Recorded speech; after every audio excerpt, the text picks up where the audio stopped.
शिक्षणाचा त्यांना हिंदवी स्वराज्याचे सरसंस्थापक छत्रपती शिवरायांना मानाचा मुजरा करतो। भारतीय राज्यघटनेचे शिल्पकार भारतरत्न डॉक्टर बाबासाहेब आंबेडकर यांना मानवंदना अर्पित करतो। लहुजी वस्ताद साळवे यांच्या चरणी नतमस्तक होतो।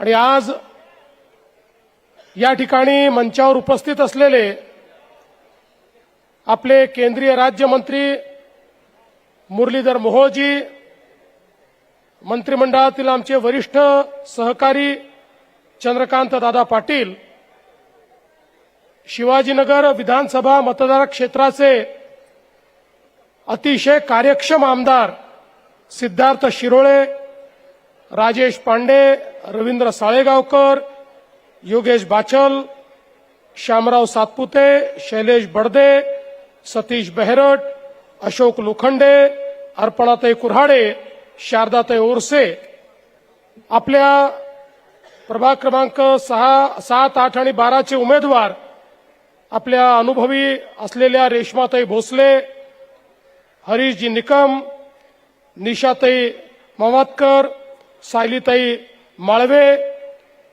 आमच्या विनायक आबांचं काम पुढे चालवणारे असे सनी निमण, परशुराम वाडेकर, भक्तिताई गायकवाड, सपनाताई छाजेड, निवेदिता एकबोटे, अपूर्व खाडे, पूजाताई जागडे, अमृता म्हेत्रे, मंचावरील सर्व मान्यवर, सोबतच या ठिकाणी विशेष रूपाने उपस्थित असलेले प्रभाग 9 चे उमेदवार गणेश कळमकर, लहू बालवडकर, रोहिणीताई चिमटे, मयुरीताई कोकाटे, उपस्थित माझ्या सर्व लाडक्या बहिणी आणि उपस्थित सर्व माझ्या भावांनो, आज महानगरपालिकेच्या प्रचाराचा शेवटचा दिवस आहे आणि मी असं ठरवलं की प्रचाराची सांगता ही या शिवाजीनगर मतदारसंघात करायची।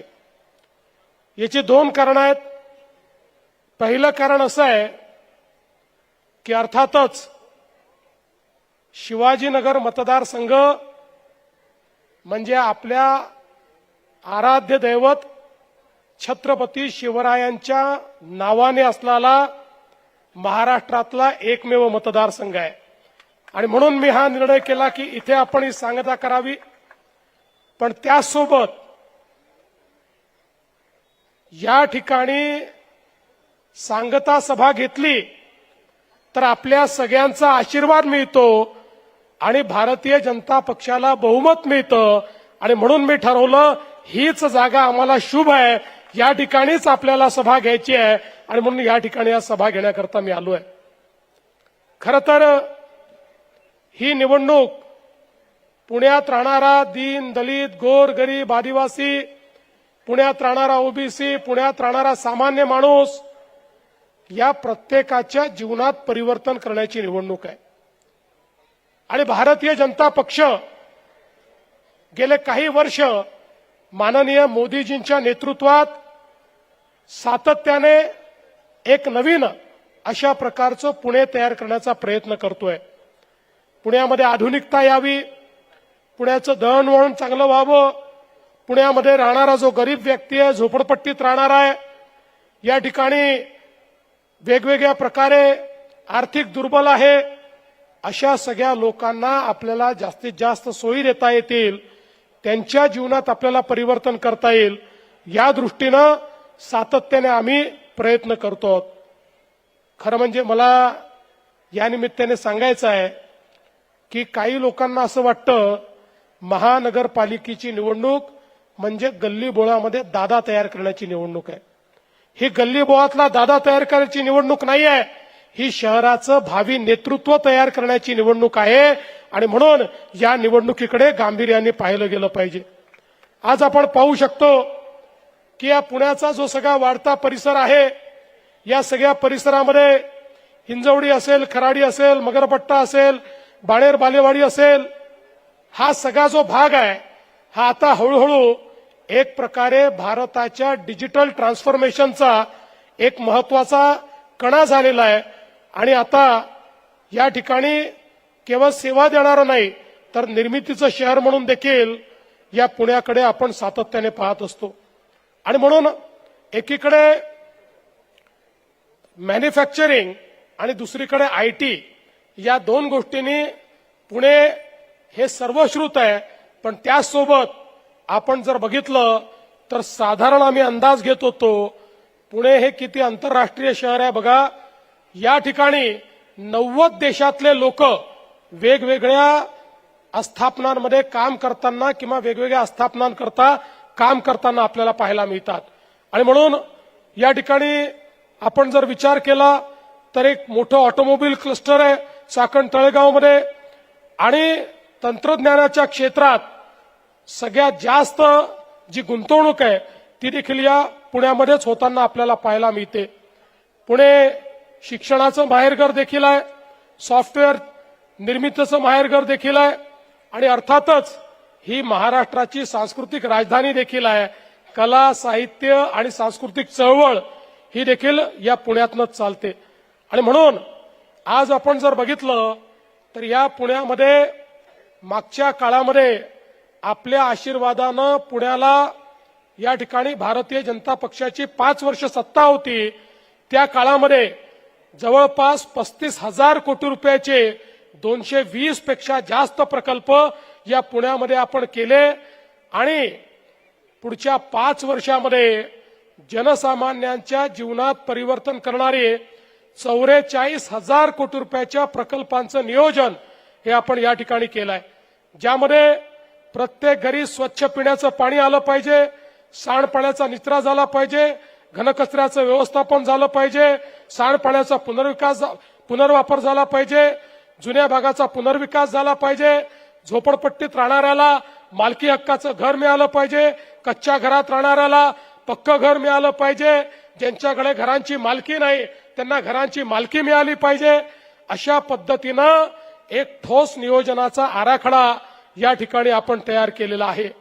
आणि हा सगळा आराखडा तयार करत असताना आपल्याला माहिती आहे मागच्या काळामध्ये शिवाजीनगर ते हिंजवडी मेट्रोचं काम आपण सुरू केलं. खरं म्हणजे देशातली पीपीपी तत्वातली पहिली मेट्रो ही आपल्या पुण्यामध्ये शिवाजीनगर ते हिंजवडी आपण घेतली. 23 किलोमीटरची मेट्रो आहे आणि आता काम अंतिम टप्प्यात आहे. याच वर्षी या मेट्रोचं लोकार्पण देखील आम्ही करणार आहोत. त्याचं ट्रायल रन आम्ही या ठिकाणी ऑलरेडी केलाय. शिवाजीनगरचा विचार केला तर या ठिकाणी आपल्याला इंटिग्रेटेड अशा प्रकारचं एक मेट्रो बस स्टँड असा एक इंटिग्रेटेड मल्टी मॉडेल प्रोजेक्ट तयार करायचा आहे. खरं म्हणजे आम्ही पूर्वीच तो प्रोजेक्ट हातामध्ये घेतला होता पण दुर्दैवाने मध्ये उद्धव ठाकरेंचं सरकार आल्यानंतर त्याला स्थगिती मिळाली. पण आता त्याला पुन्हा आपण मान्यता दिली आहे आणि पुढच्या काळामध्ये एक अतिशय चांगला मल्टी मॉडेल हब म्हणून बस स्टेशन असेल, मेट्रो स्टेशन असेल, सगळ्या प्रकारची कनेक्टिव्हिटी असेल, अशा पद्धतीनं हे काम देखील आपण या ठिकाणी करायचं आहे. आणि त्यातनं या शिवाजीनगरच्या भागाचं एक चित्र हे बदललेलं आपल्याला दिसेल. खरं म्हणजे आत्ताच मुरली अण्णा आपल्याला सांगत होते मागच्या काळामध्ये काही लोकांनी विकासाच्या नावावर या पुण्यामध्ये इतकं बिंडोकपणे बांधकाम केलं. आपल्याला माहिती आहे मागच्या काळामध्ये युनिव्हर्सिटी रोडचा पूल बांधलेला आपल्याला पाडावा लागला कारण भविष्याचा विचार न करता केलेलं काम होतं. आता मात्र भारतीय जनता पक्षाच्या नेतृत्वात आम्ही पुढच्या 20 वर्षाचा विचार करतोय. पुढचे 20 वर्ष पुण्यातल्या सामान्य माणसाला, गरीबाला, मध्यमवर्गीयाला काय हवंय याचा विचार करून आम्ही पुण्याचं प्लॅनिंग करतोय. आणि आता जवळपास 277 कोटी रुपये खर्च करून त्या ठिकाणी आपण नवीन पूल देखील बांधलेला आहे आणि लवकरच बाणेरकडे जाणारा पूल देखील आपण त्या ठिकाणी खुला करणार आहे. आपल्याला माहिती आहे की रेल्वे रेंजल्स रेल्वे अंडरपास जो आहे त्याचंही रुंदीकरणाचं काम हातामध्ये घेतलंय. 6 मीटरवरनं 18 मीटर हा आपण करतो ज्याच्यामुळे वाहतूक कोंडीला एक मोठा दिलासा या ठिकाणी मिळणार आहे. त्याचबरोबर खडकी येथे आपण पुणे मुंबई रस्त्याचं रुंदीकरण केलंय आणि यासोबत सगळ्यात महत्वाचं म्हणजे ज्यांनी अनेक क्रांतिकारकांना प्रशिक्षण दिलं, अनेक क्रांतिकारक तयार केले. ते लहुजी वस्ताद साळवे यांचं 115 कोटी रुपये खर्चून एक अतिशय सुंदर अशा प्रकारचं स्मारक देखील आपण या ठिकाणी तयार करतो. मगाशी आमच्या अण्णांनी सांगितलं, आमच्या वडार समाजाकरता देखील आपण एक आर्थिक विकास महामंडळ त्या ठिकाणी तयार केलं. या आर्थिक विकास महामंडळाच्या माध्यमातून आता वेगवेगळ्या योजना सुरू केल्या आहेत आणि आमच्या वडार समाजाच्या तरुणांना त्या ठिकाणी 15 लाखापर्यंतचं कर्ज हे बिनव्याजी मिळण्याच्या संदर्भातला निर्णय हा आपण आपल्या या आर्थिक विकास महामंडळाच्या माध्यमातून घेतलेला आहे.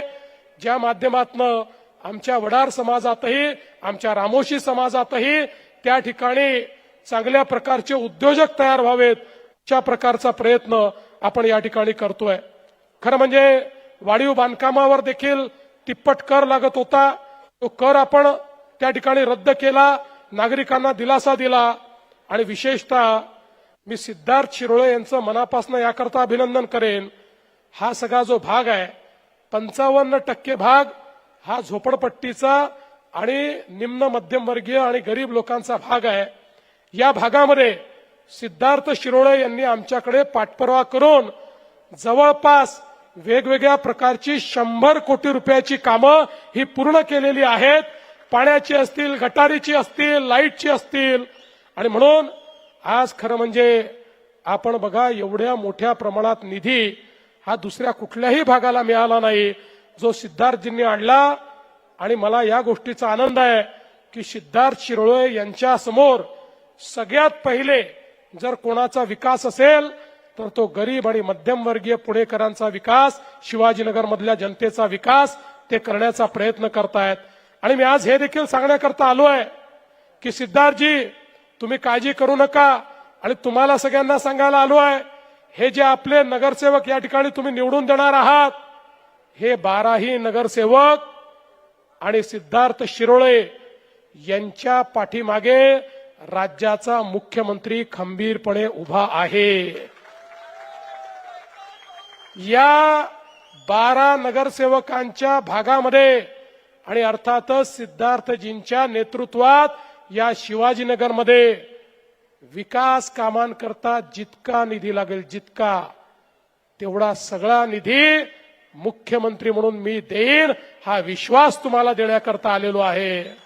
बंधू भगिनींनो, आज आपण पाहू शकतो वेगवेगळ्या प्रकारे आपण या ठिकाणी मोठ्या प्रमाणात मागच्या काळात पिण्याच्या पाण्याचं काम केलं.